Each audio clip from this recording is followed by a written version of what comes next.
achou por bem que não precisava interná-lo. Né? Mas a comunidade não se satisfez ou não houve uma compreensão em relação àquilo. Entendeu? Se ele vai ficar livre, então a gente vai agora exercer a vingança pelas próprias mãos. Então essa é a dificuldade, que é cotejar, balancear, não é? A resposta mais adequada, mais proporcional para o caso. A princípio, as medidas em meio aberto podem ser aplicadas, né, também em situações de delitos graves, com violência. Não é? Agora, isso vai demandar também dos programas, um trabalho muito mais articulado também com os programas que vão receber o adolescente, que eu já ouvi com bastante frequência, orientadores de medida em meio aberto dizem, olha, não sei o que fazer, acabei de receber um adolescente que cometeu um homicídio. Não é? Então, agora, existem situações de homicídio e outras, um homicídio, como era o caso de legítima defesa, não é? Um homicídio que foi porque ele quis vingar a morte do pai, não era um adolescente que estava, digamos, comprometido com o crime de uma forma mais efetiva, mas foi um ato, né? Foi um episódio. E aí, o juiz do caso entendeu que se ele fosse institucionalizado numa unidade de internação, talvez ele pudesse partir daí sim para uma vida dentro da criminalidade que ele não tinha. Ele estudava, ele estava totalmente... Só que o pai dele foi assassinado e ele quis agir contra o suposto autor da morte do pai. Então, me parece, sim, que as medidas em meio aberto, elas podem. Agora, isso também reflete... permito fazer essa crítica, um silêncio, uma lacuna do próprio estatuto. Né? A gente também não precisa olhar para o EC e achar que é uma Bíblia sagrada. Ele tem as suas lacunas, né? Deixa margem à interpretação e muitas vezes interpretações muito díspares. Inclusive essa questão, um adolescente recebe internação, sai em 6 meses, o outro GLA fica 24 meses, como o senhor relata. Essa questão da indeterminação do prazo, do meu ponto de vista, é algo também que a gente precisa discutir, com bastante tranquilidade, com bastante seriedade, mas discutir como isso tem funcionado, porque o adolescente não sabe na audiência quanto tempo ele vai ficar cumprindo a medida. E isso por si só, não é, gera ansiedade, desconforto. É mais ou menos aqui, a gente vai ficar nessa sala, não sabe quando vai sair. É uma coisa horrível. Né? É uma coisa que dificulta muito o processo socioeducativo. E até acho que uma definição do prazo, ela poderia ser muito positiva, até para o programa que vai executar. O prazo nem é para o adolescente em si, mas o prazo é para o programa. Ele vai ter um determinado período para cumprir com determinadas atividades junto àquele adolescente, de modo a reverter ou buscar a reversão de uma situação de delito. Porque se os programas também não têm essa vinculação, quer dizer, 24 meses fazendo o quê com o adolescente em liberdade assistida? Aí também a gente entra num outro debate, que é a diferença dos programas, a falta de uma certa união em torno do que vai ser a execução da LA. Então, em alguns lugares é um carimbo, é um comparecimento apenas para receber um carimbo e dizer compareceu, né? Isso não faz nenhum sentido na vida do adolescente, e ao passo que em outros lugares os programas de liberdade assistida são, em alguns lugares que são emblemáticos, são ótimos, e conseguem envolver até a família do adolescente de uma forma positiva. Então, a gente precisa discutir isso, a indeterminação, o automatismo da internação em alguns casos, e trabalhar também de uma forma mais próxima com os programas, com os próprios programas de execução, para dar mais significado àquilo que vai ser realizado. Talvez, só para concluir, os planos individuais, aquilo que o SINASE traz como uma obrigação agora para os gestores, os executores de medida, esses planos individuais têm essa função. Não é? Dizer o que vai acontecer, em quanto tempo, qual o prazo mínimo para que aconteçam essas atividades. E uma vez elas ocorrendo, como é que se avalia? Porque hoje a avaliação também é subjetiva. Não é? Acho que por aí.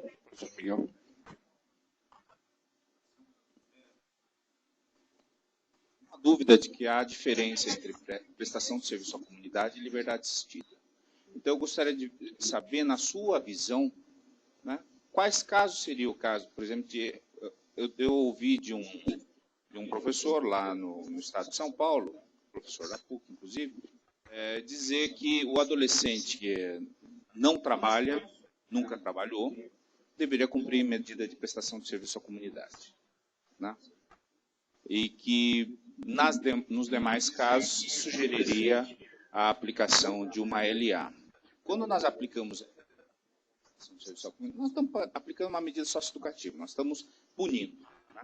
Então, uma vez que a gente sanciona, ainda que seja em meio aberto, essa sanção, o questionamento é se essa sanção ela tem mobilidade, né? Esse é o primeiro questionamento. Se é uma sanção, nós temos mobilidade. Podemos mudar da PSC e, no caminho, modificar para a LA e depois voltar para a PSC se não se adaptar, né?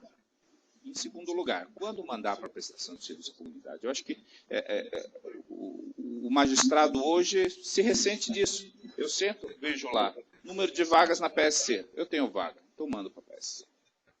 Não tenho vaga na LA, tenho vaga na LA, mando para a LA.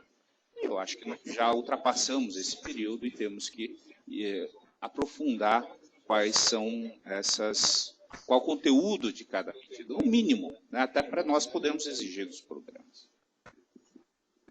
Vou completar, então, com relação a... Eu também já ouvi muitas diferenças, viajando e pesquisando no Brasil, tem até algumas pessoas que dizem a prestação é mais grave que a LA. Se criam, né, alguns argumentos para justificar a aplicação de uma ou de outra medida. No meu modo de ver, a prestação de serviço ela teria uma pertinência maior, né, numa situação do ato infracional que aquela prestação possa contribuir com a comunidade e contribuir com a compreensão para o adolescente de que ele violou direitos, né? E a liberdade assistida, me parece, tem mais pertinência em situações que demandam um acompanhamento mais regular e sistemático, com muito mais frequência do programa, porque, em geral, as medidas de LA, elas vão também se realizar com acompanhamento por um psicólogo, por assistente social, com as entrevistas. Então, são casos que, pela percepção, né, do magistrado, vão exigir um acompanhamento mais sistemático e regular, inclusive oferecendo oportunidade do adolescente ser encaminhado a programas, né, de outras políticas setoriais, e que aquilo, então, ele estando participando de um programa de liberdade assistida, ele vai estar sendo efetivamente acompanhado. Porque ele precisa desse acompanhamento mais sistemático, regular e continuado. Ao passo que a prestação de serviço à comunidade, ela também vai ter um acompanhamento, mas ela pode ser a opção em casos que esse acompanhamento não seja tão necessário, do ponto de vista da continuidade. O adolescente cumpre a medida, participa da prestação de serviço e com aquilo vai compreender que praticou uma infração, que violou direitos, e contribuir socialmente, no meu modo de ver. Yo comparto gran parte de lo dicho por Karina. Voy a complementar un par de cosas o ideas más teóricas, ¿no? Probablemente una de las áreas menos desarrolladas del derecho penal de adolescentes es lo que en adultos llamamos penología o teoría de la determinación y de la individualización de la sanción. Ahí tenemos un déficit. Yo propongo la idea de proporcionalidad en sentido amplio justamente para venir a llenar ese déficit de teoría. Si uno piensa la idea básica de gravedad, la relación entre la gravedad del delito y de la sanción, en principio lo que vamos al aplicar ese principio tendríamos que tener algún tipo de repercusión a nivel del marco penal aplicable. Pero considerando, como muy bien lo dice Karina, que la gravedad no determina automáticamente que a los delitos más graves se le van a imponer las penas más graves, es decir, las privativas de libertad, sino que siempre solamente habilitan, hacen posible ampliar el marco penal, pero se mantiene abierta la posibilidad de no imponer las sanciones más graves por otras razones. En segundo término, el marco penal también viene determinado por la graduación de la culpabilidad. En adultos, claramente, la pena viene determinada, entre otras razones, por la compensación o graduación de la culpabilidad. También en adolescentes podemos realizar ese trabajo, agregando también las otras circunstancias modificatorias. Y me refiero, por lo menos, a dos grandes ámbitos. La autoría y participación, es decir, en calidad de qué participó el sujeto, se le está condenando como autor o como cómplice, como autor o como partícipe, y eso tiene que reflejarse en la pena, en el marco penal que se puede imponer, y también el iter crimini, es decir, si el delito se encuentra tentado o consumado. Es decir, no tiene sentido aplicar la misma pena al tentado que al consumado, pero puede ser que una tentativa de homicidio calificado, de asesinato, sea más grave que un hurto consumado. Por lo tanto, el elemento de gravedad nos debe jugar a nivel del marco. Ahora, la individualización misma de la pena pareciera ser que los principios de idoneidad y necesidad, entendidos en este marco general de proporcionalidad, pasan a ser fundamentales. Y allí entran en consideración lo que señalaba Karina, ¿no? En el sentido que, claro, en las medidas no privativas de libertad, a su pregunta, libertad asistida, trabajo en beneficio de la comunidad, pareciera ser que, bueno, dependería la gravedad del sujeto, ¿no?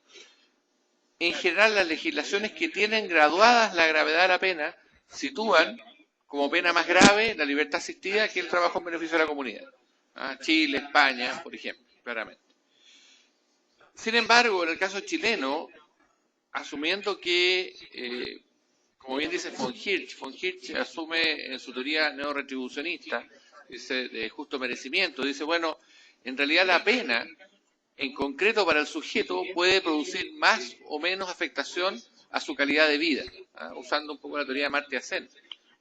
Y por lo tanto hay sujetos, como bien decía usted, que prefieren estar presos 6 meses que no bajo vigilancia 2 años, o incluso 6 meses, porque por sus características ya han estado muchas veces presos, en fin, lo que sea.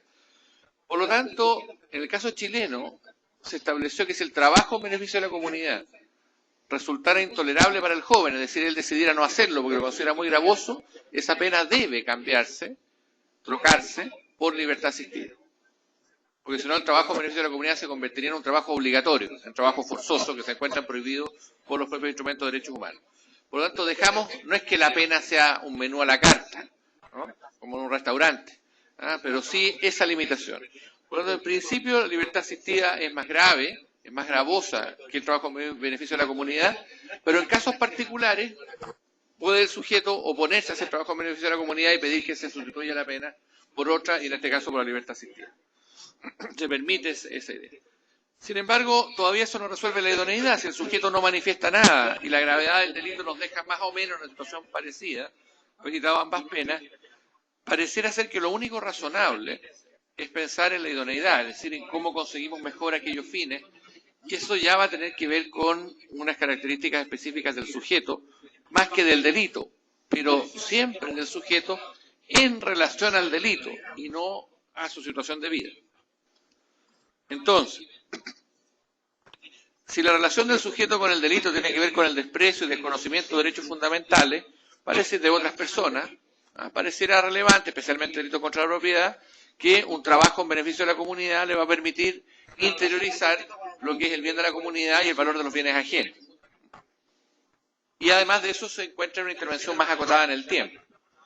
En cambio, hay otros casos en los que pareciera ser necesario que el sujeto tuviera un control más importante en el tiempo, es decir, que la medida no se agote muy rápidamente, sino que ese control sea intensivo en el tiempo y durable en el tiempo, para que el sujeto pueda modificar algunas otras pautas de conducta que le están impidiendo el comportamiento legal y que requieran intervenciones profesionales más específicas para habilitarla. Y para eso la función del delegado o acompañante, orientador de la libertad asistida, que es un profesional. Entonces, fundamentalmente, una distinción muy importante en las medidas socioeducativas es aquellas de ejecución inmediata, como puede ser la advertencia, y que se extinguen por su sola imposición, de aquellas que tienen prolongación en el tiempo. Finalmente, un elemento respecto a la prolongación en el tiempo, la definición de la sanción. Usted decía, ¿es necesario fijar monto mínimo? Por supuesto que sí. ¿Y es necesario fijar monto máximo? Por supuesto que sí, montos definidos.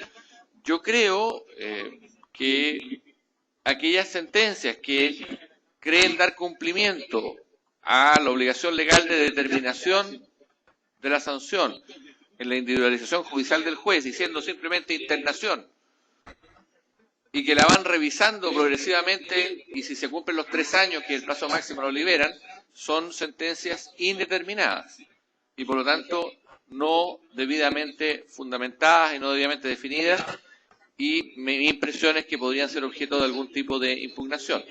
La práctica brasileña creo que es distinta, pero en otros países esto queda absolutamente definido y yo creo que tanto el tiempo mínimo como el máximo deben estar establecidos en la ley y a su vez el tiempo efectivo en el cual se fija la sanción debe estar establecida, me refiero a la prioridad de libertad, en la sentencia, lo cual no impide que el juez le pueda dar cumplimiento anticipado. Lo que no puede hacer después es extenderla en el tiempo. Doutor Saraiva.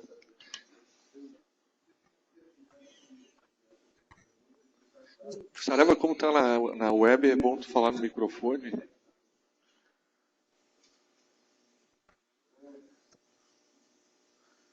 Eu creio que há 4 diferentes aspectos a considerar na tua pergunta, que é excelente em face do que a mesa pôs. Em primeiro lugar, considerar que as medidas socioeducativas têm, com toda clareza, 2 espécies distintas: as privativas de liberdade e as não privativas de liberdade, inclusive com pressupostos distintos da aplicabilidade de uma e de outra.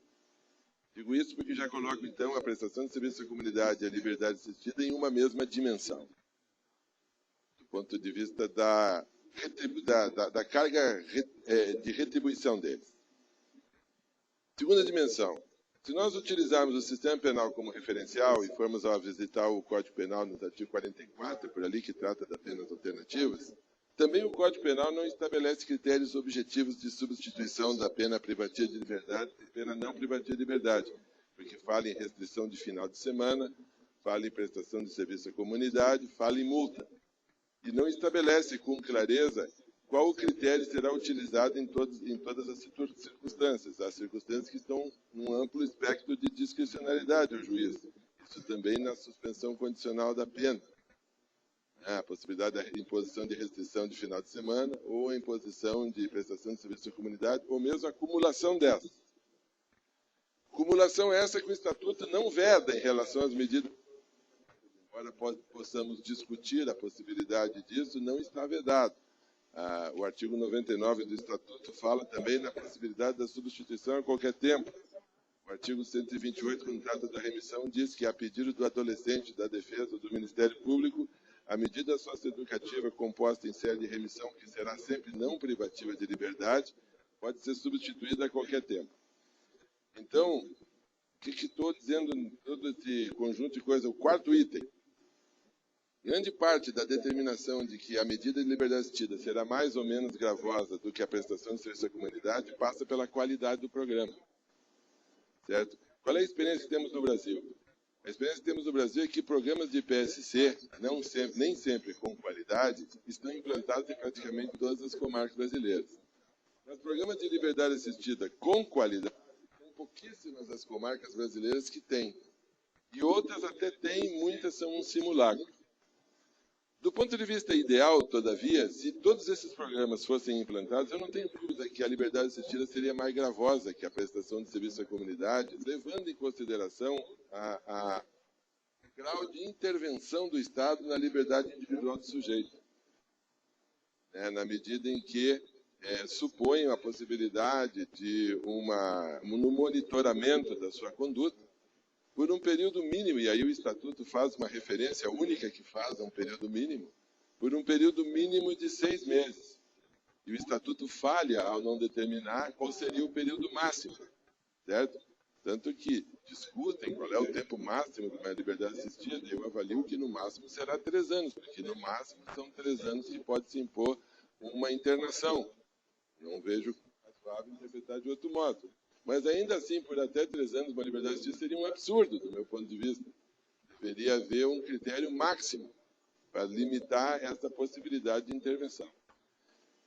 Fim dessa minha intervenção aqui na sua pergunta, que eu achei ótima, Richard, porque acredito que o grande déficit do Estatuto da Criança e do Adolescente é o déficit de determinação de critérios de proporcionalidade.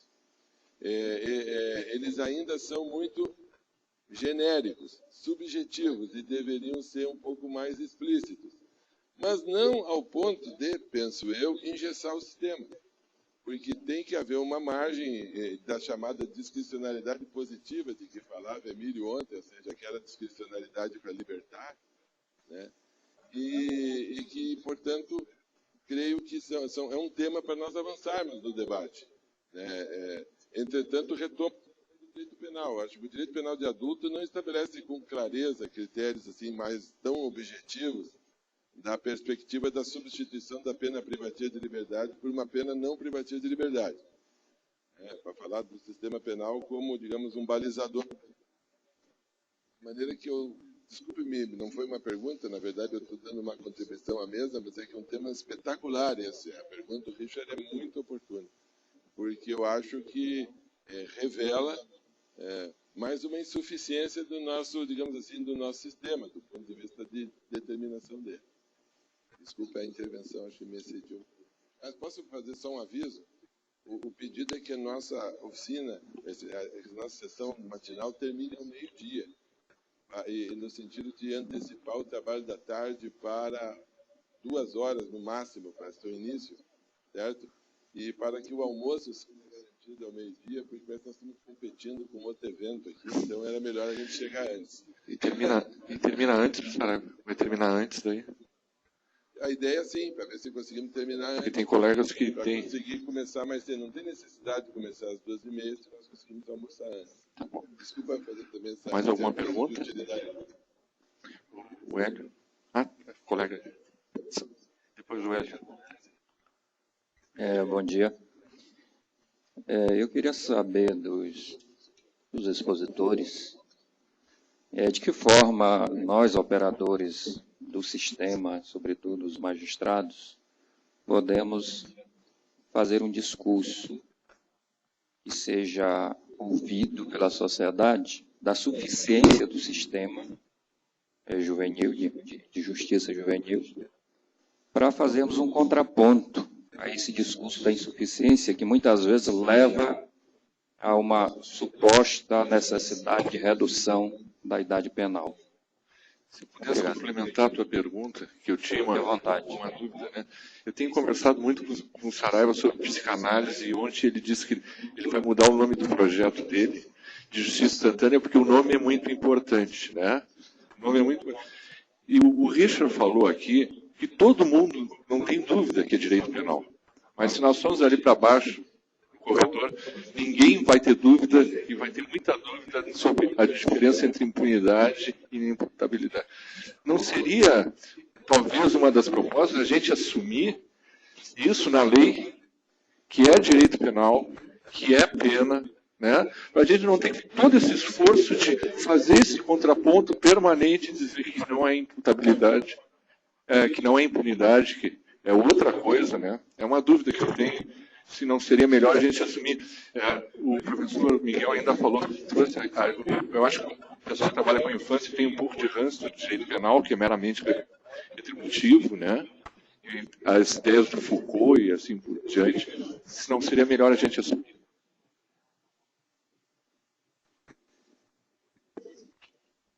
Bem, eu acho que essa questão da nomenclatura eu também vejo como importante. Talvez não necessariamente precisássemos incluir no texto, né, do ECA a expressão, mas construir doutrinariamente por isso que é muito importante, eu acho, fazer esse destaque, que a gente tem um desafio imenso de avançar na doutrina sobre a questão da responsabilidade do adolescente e avançar, inclusive, nomeando e explicitando que existe uma intervenção de natureza penal. E em todos os fóruns, os espaços, né, que a gente se manifeste, isso também ser, de uma forma, explicitado. Quando as pessoas perguntam e discutem o tema, explicitar que a medida socioeducativa é a resposta sancionatória, jurídico-penal, não é, que o sistema brasileiro adota para responder ao ato infracional, ao crime, quando o autor do crime tem menos de 18 anos.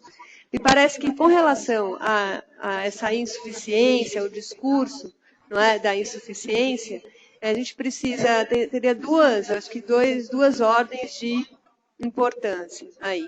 A primeira é enfatizar também que não está, como o próprio Miguel colocou provocativamente, não está na mão do juiz resolver o problema da criminalidade ou do envolvimento dos adolescentes com o crime, mas está na mão do juiz oferecer uma solução adequada para aquelas situações concretas que chegam ao conhecimento da justiça. E oferecer isso tanto na fase de conhecimento, que é aplicando a medida, mas, sobretudo, também desenvolvendo mecanismos de fiscalização da execução. Me parece que também tem assim, dois momentos que são cruciais.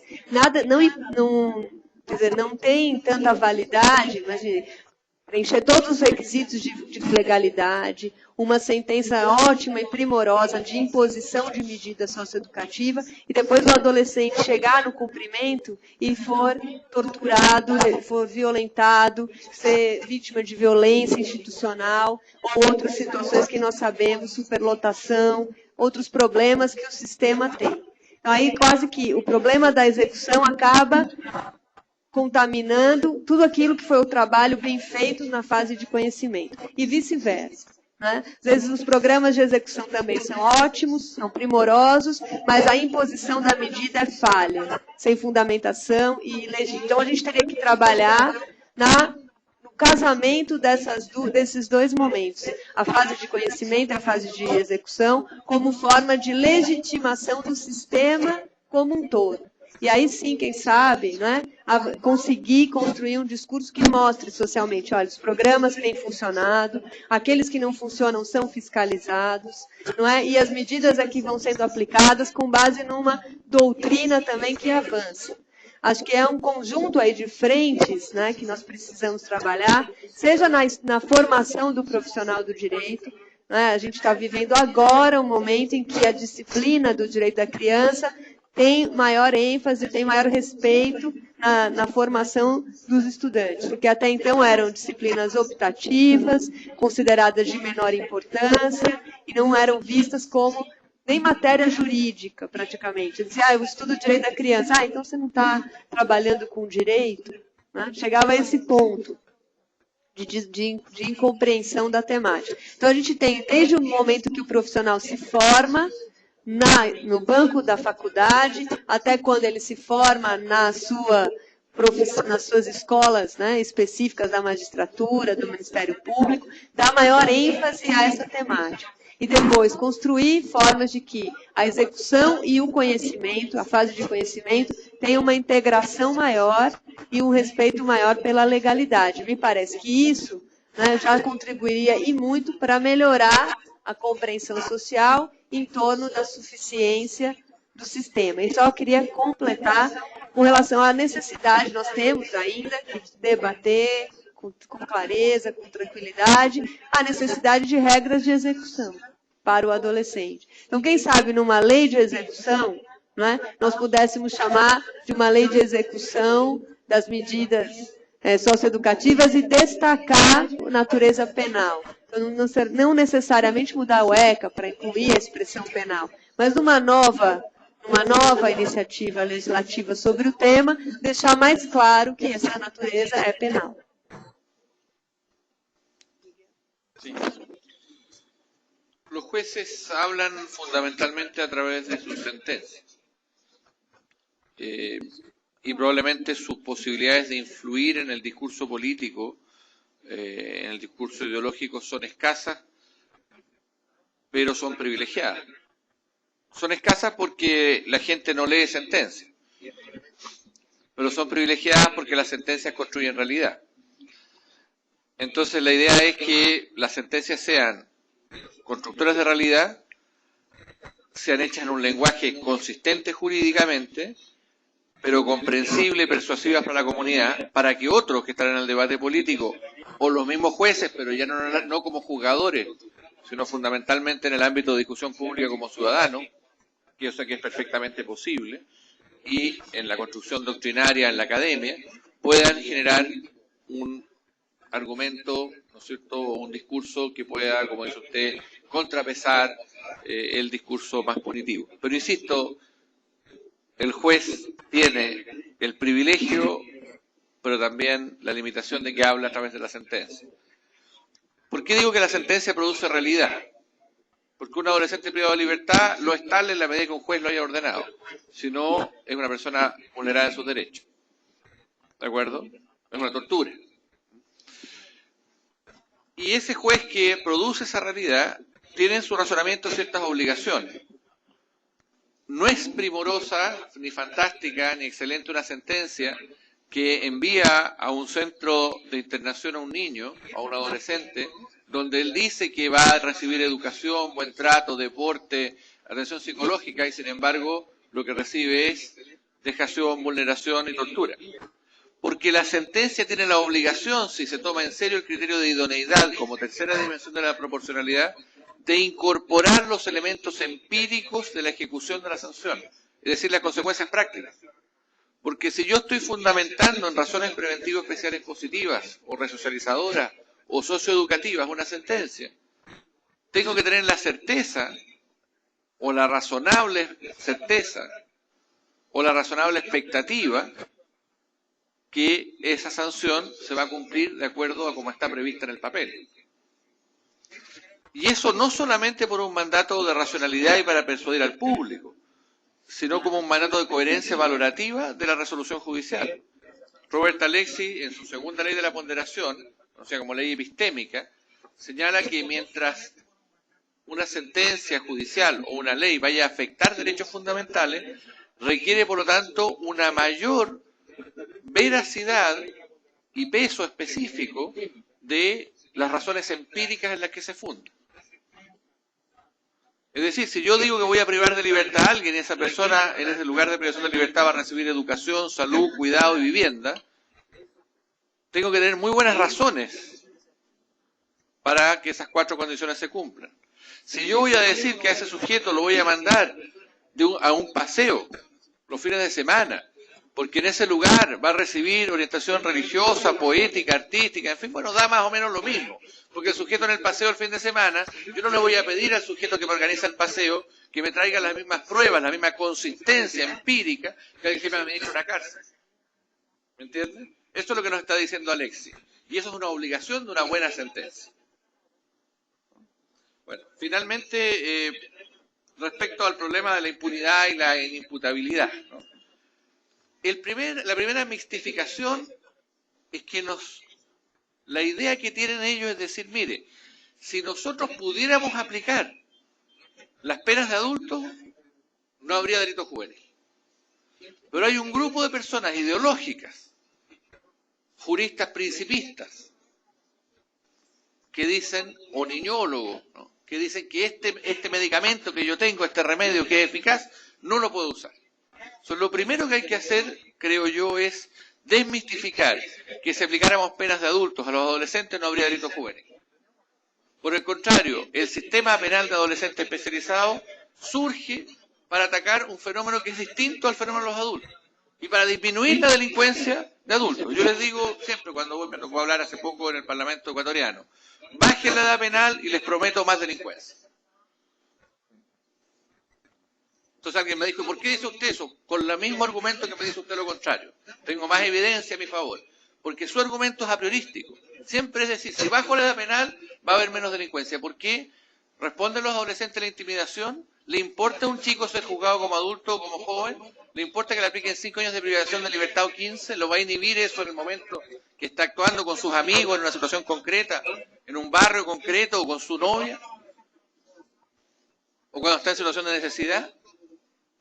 Toda la evidencia indica que no, que la prevención general intimidatoria no tiene mucho peso ni con los adultos, pero menos aún con los jóvenes. Dicho eso, lo segundo es que efectivamente la relación entre inimputabilidad e impunidad hay que denunciarla, pero ya no denunciarla solamente como algo que fuera mire, es que también la libertad asistida es una sanción. Hay que denunciarla porque es de mala fe. Yo quiero decir, cualquiera que crea que efectivamente no impone una sanción privativa de libertad es impunidad, esa persona está actuando de mala fe o simplemente un ignorante que no debe discutir en el debate. Lo podemos ilustrar. Pero en general lo que hay allí es un uso bastardo de la idea de impunidad y el uso exclusivo de la idea de la cárcel, no como último recurso, sino que como primer recurso y por lo tanto instalar en el ámbito del derecho penal de adolescentes o el derecho de los adolescentes infractores un derecho penal de emergencia. Eso es contrario al Estado de Derecho, es contrario a la dignidad. Entonces yo creo que hay que denunciarlo como una idea, esa comparación es una comparación sospechosa de autoritarismo y sospechosa de derecho penal del enemigo. Última cosa. Es cierto que los jueces hablan por su sentencia y no entran al debate político de la sentencia, pero hay ciertas programas normativos legales, como por ejemplo el derecho penal del enemigo, que sí debe ser denunciado en la propia sentencia, de la única manera que puede hacerlo un juez, que es declarando su inconstitucionalidad. Entonces, ciertas formas de resolver también están entregando un mensaje muy duro a la sociedad, que hay ciertas reacciones, aunque legalmente se hayan establecido, que son inconstitucionales porque contradicen valores mínimos y por lo tanto son intolerables. Y el rol del juez justamente es en contra de la mayoría y a favor de la minoría, del sujeto que está allí, que todos quieren que sea, ¿no es cierto?, condenado de un modo muy duro, en contra de eso sostener el principio del valor de la dignidad humana y del Estado de Derecho. Hélio. Bom dia, eu sou Hélio Mendes, juiz do Recife. Eu também faço parte da mesma sala de aula do Richard, que não consegue ficar calado, né, Richard? Bem, eu quero agradecer ao professor Miguel e à professora Karina pela espetacular contribuição que nos traz hoje nesse terceiro encontro nacional. E dizer que a minha preocupação nesse momento ela é de ordem essencialmente jurídica. O jovem que chega até nós, nossos juízos, é um jovem em crise, né? Há uma crise desse jovem e há uma crise da família, da escola, da sociedade. Então, esse jovem não tem escuta. Ele não é um jovem compreendido. Ele sequer tem mais um mecanismo fácil de comunicação. A comunicação está quebrada, prejudicada com a família, com a escola, com a comunidade. E chega até nós, num ambiente formal, num ambiente onde, além da linguagem já está sendo quebrada lá na sociedade, a nossa é uma linguagem muito mais difícil. E esse jovem não é protagonista. Esse jovem não é concebido na estrutura do Poder Judiciário como sujeito em situação peculiar. A descrição que a gente faz dos fatos, a descrição que a gente busca na norma, ela não passa na margem de uma compreensão desse comportamento. Enquanto compreensão, ser entendida e não descrita. E se é entendida, torna-se linguagem. O professor e magistrado da Corte Suprema da Espanha, o Vives Anton, na sua obra Fundamentos da Justiça Penal, de 96, ele nos ensina nesse sentido. E que a conduta, o comportamento deve ser não só descrito, deve ser compreendido enquanto linguagem. Onde está a nossa linguagem para esse jovem? Como o jovem poderá participar como protagonística? Como ele pode ser curado dessa visão de adultocentrismo, que não é só dentro do Poder Judiciário, é a sociedade, é o mundo como um todo. E aí a pergunta do Richard ela é muito importante nesse sentido. Como o jovem pode dizer? Eu posso aderir como jovem a uma medida de liberdade assistida, ou eu posso aderir por escolha do jovem? Porque ele não pode participar dessa escolha. O Estatuto diz isso. Como nós estamos interpretando esse Estatuto? Lá está dito que a medida será aplicada de acordo com a condição de ser cumprida.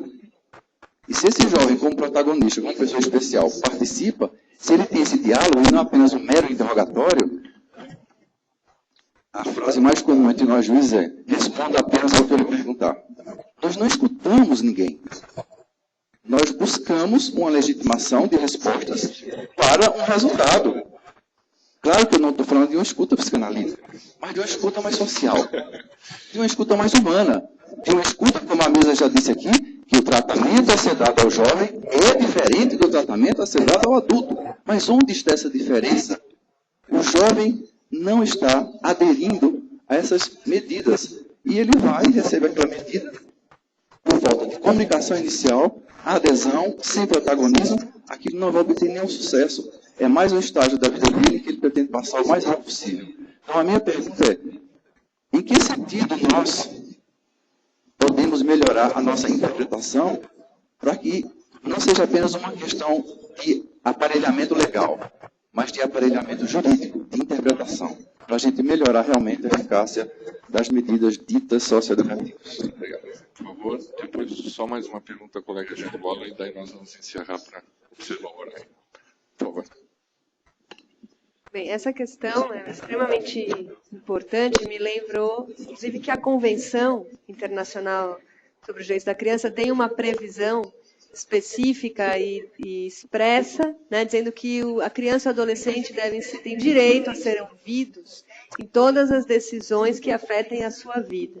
Essa questão da escuta, de ser dada a palavra, né, ao adolescente, que essa palavra tenha peso, tenha significado, isso é muito importante. Eu acho que começar, quer dizer, isso não dependeria somente de nem só da questão legal. Do ponto de vista legal, existe a norma, inclusive com hierarquia constitucional, não é, que é a convenção, que já prevê esse direito, de que a palavra do adolescente tem que ser ouvida, considerada em todas as decisões que afetem a sua vida.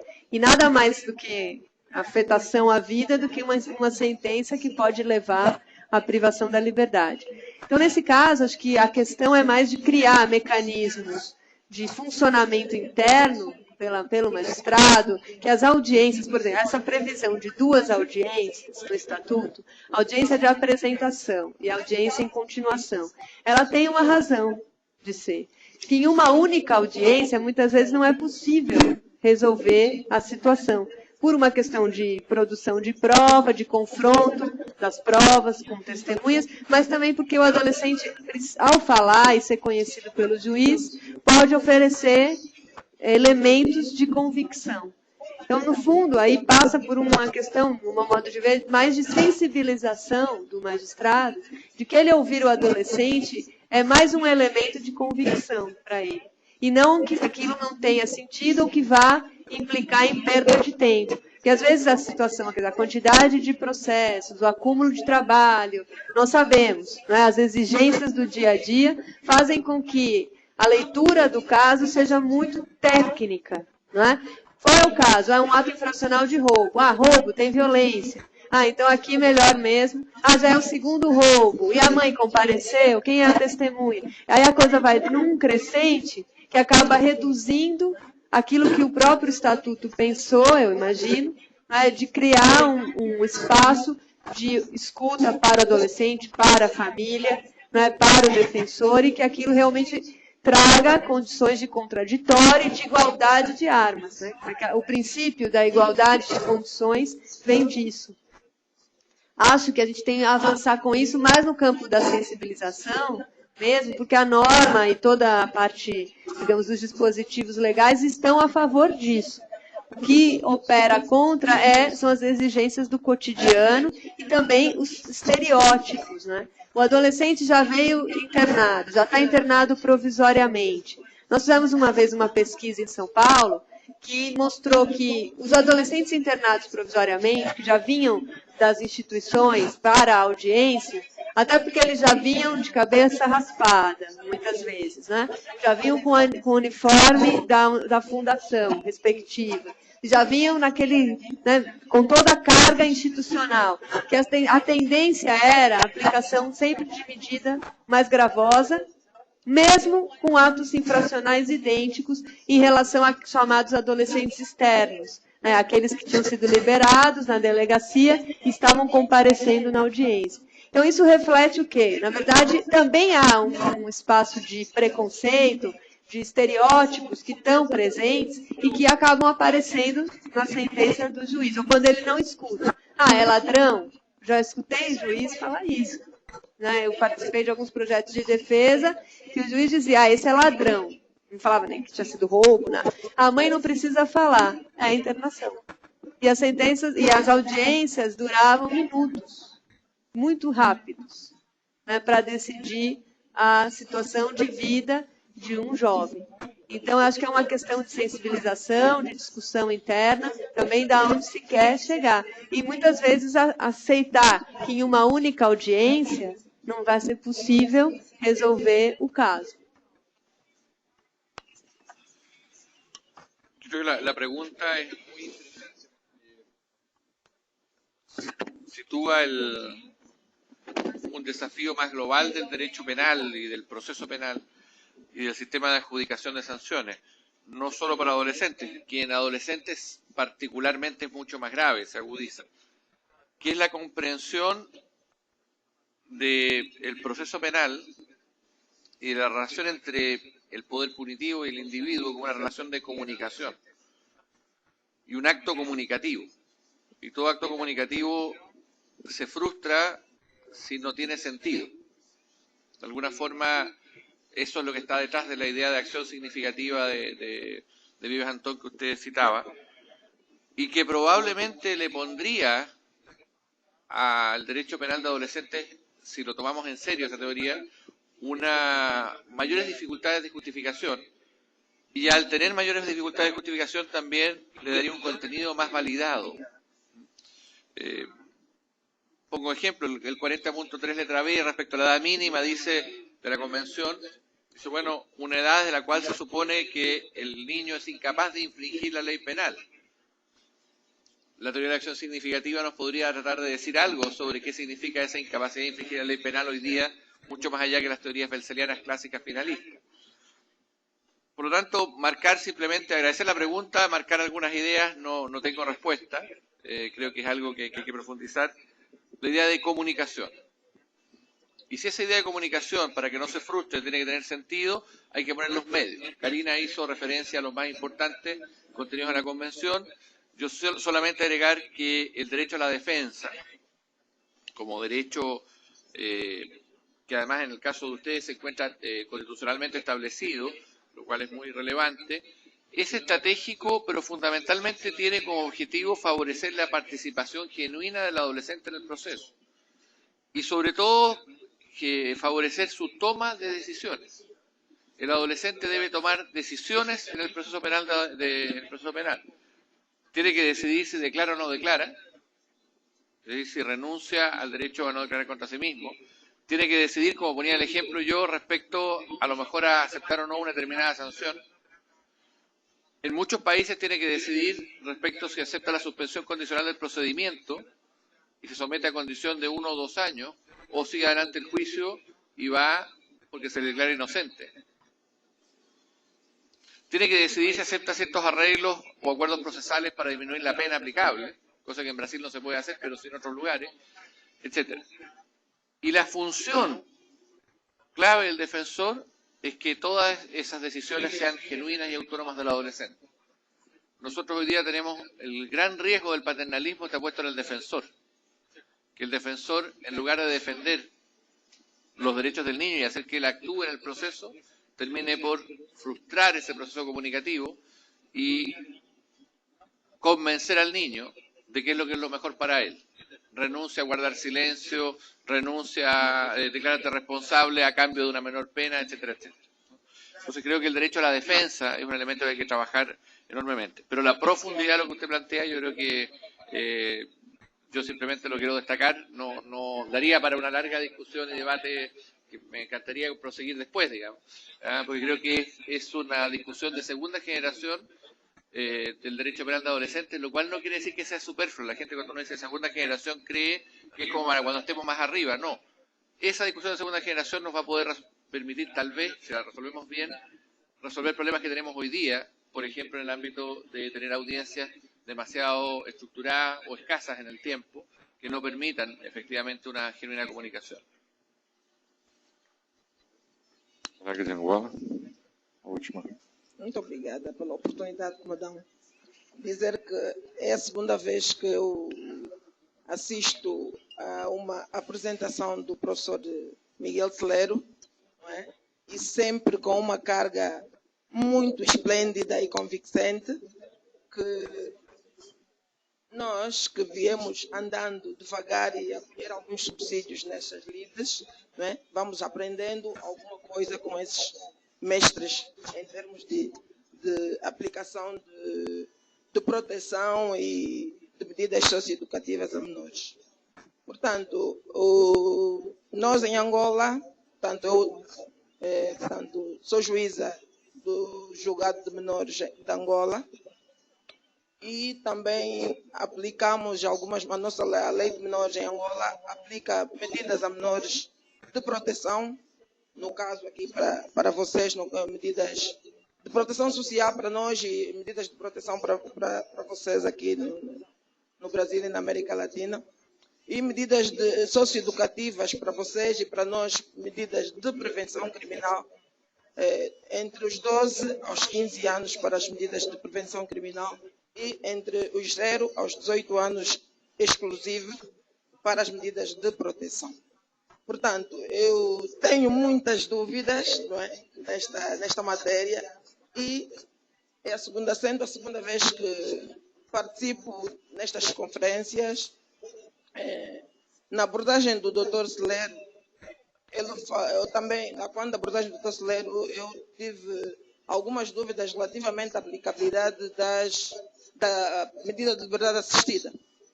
Mas com a intervenção aí do senhor professor, juiz de infância e do professor Richard, o juiz Richard, consegui esclarecer a minha dúvida quanto à explicação da doutora Karina e do doutor Celero. Agora, eu gostaria de pedir ao doutor Celero e à doutora Karina, já que são as pessoas que, de uma forma teórica e de uma forma prática, trabalham na matéria, me explicassem concretamente em que consiste este plano que o juiz deve elaborar na aplicabilidade da liberdade assistida, já que tem sido um grande problema para nós, já que nós somos criados nesta matéria, porque tem havido uma certa indefinição, não é, de quem deve fazer esse plano, como é que é feito este plano. E não gostaria de sair daqui sem aproveitar a oportunidade, não é, de levar esses subsídios, já que temos aqui pessoas expertas na matéria que nos poderão ajudar nesta matéria. De forma resumida, ou depois mais tarde, com algumas experiências vossas em termos escritos ou orientações de onde a gente pode encontrar a elaboração desse plano, gostaria que dessem assim um subsídio de forma sintética. Muito obrigada. Bem, hoje, atualmente, o documento do SINASE, hoje a nível nacional, no Brasil, nós temos um documento, né, o SINASE, que é o Sistema Nacional Socioeducativo, que é um conjunto de princípios, inclusive de ordem jurídica, administrativa e até pedagógica, né, que serve como marco normativo e orientador para a execução, a gestão e o funcionamento dos programas socioeducativos, principalmente nos 2 níveis de governo, estados e municípios, e também em relação a todas as medidas. Então, o próprio documento do SINASE, que foi elaborado a nível do Conselho Nacional, CONANDA, com vários setores, etc., traz como uma recomendação, uma orientação e como atribuição, portanto, dos programas de execução de medidas socioeducativas, seja em meio fechado ou meio aberto, que cabem aos programas elaborar o plano de atendimento individual do adolescente ou o plano individual de atendimento. Em alguns lugares se chama PIA, em outros lugares se chama PAI, e assim por diante, mas é um plano que vai individualizar para aquele adolescente que vai ser acompanhado nos programas, o que vão ser oferecidas em termos de atividades, o que ele vai fazer, o que ele deve cumprir, etc. Então, a priori, não é, o plano é de atribuição, de responsabilidade dos programas, dos executores de medidas socioeducativas. Agora, existe, o doutor Saraiva e outros podem me ajudar, uma discussão se esse plano seria ou não homologado pelo juiz. Não é?